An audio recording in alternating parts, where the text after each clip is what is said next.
Saudara, negara menjunjung tinggi demokrasi, maka setiap kebebasan menyuarakan pendapat di muka umum dihormati bahkan dijamin Undang-Undang Dasar 1945. Namun negara tentu tidak akan menoleransi segala bentuk intervensi kepada lembaga peradilan termasuk segala kewenangan hakim.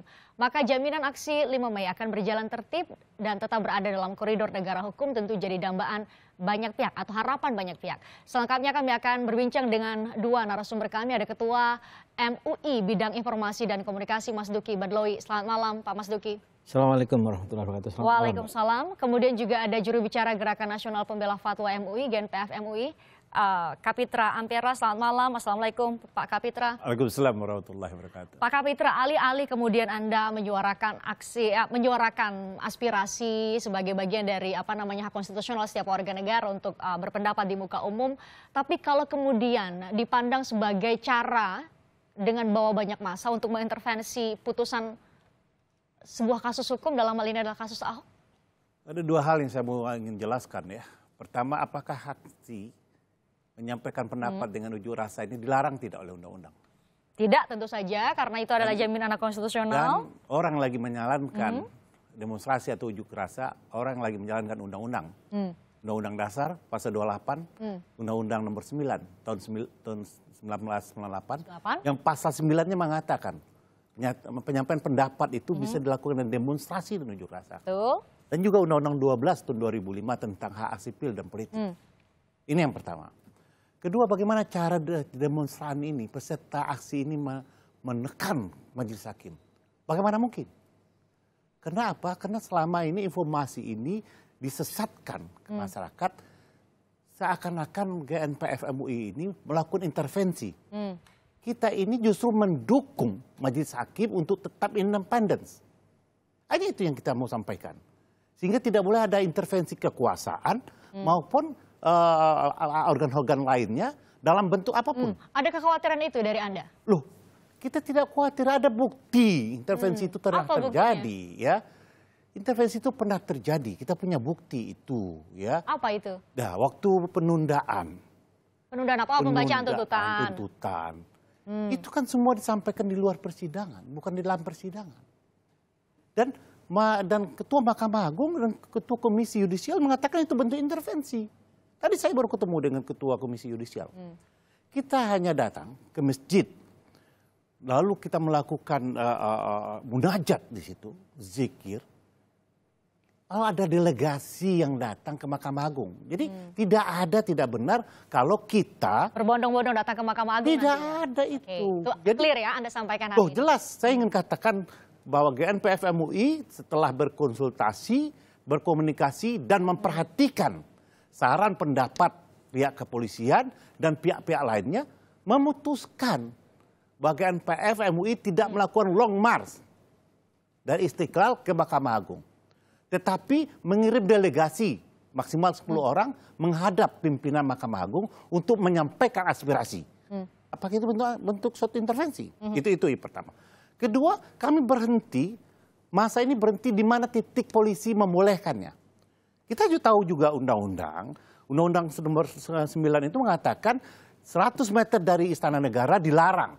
Bukan wilayah untuk unjuk rasa. Kita patuhi ini, kita hormati ini. Dan ini yang akan dilakukan. Malah lebih difokuskan di Masjid Istiqlal kegiatannya. Tidak di luar. Apa kegiatannya setelah Jumat, ada zikir bersama yang dipimpin oleh ulama-ulama yang selama ini memimpin zikir-zikir ini.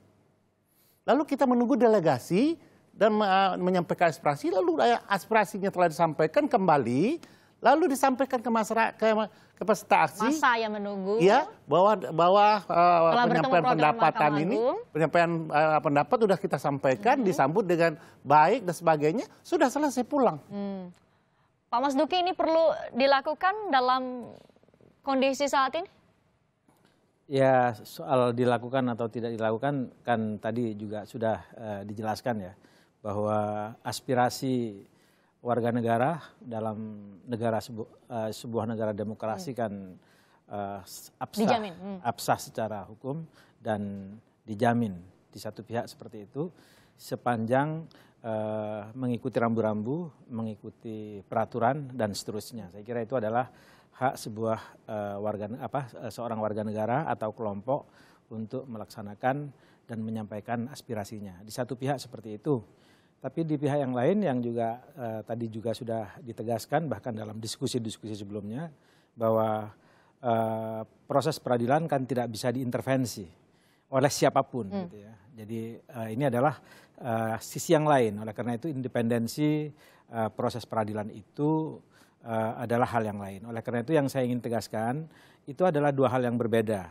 Kegiatan yang akan dilaksanakan besok di satu pihak dan proses peradilan yang akan terus berjalan yang rencananya akan diputuskan pada tanggal 9 itu dua hal yang sama sekali berbeda. Itu yang pertama.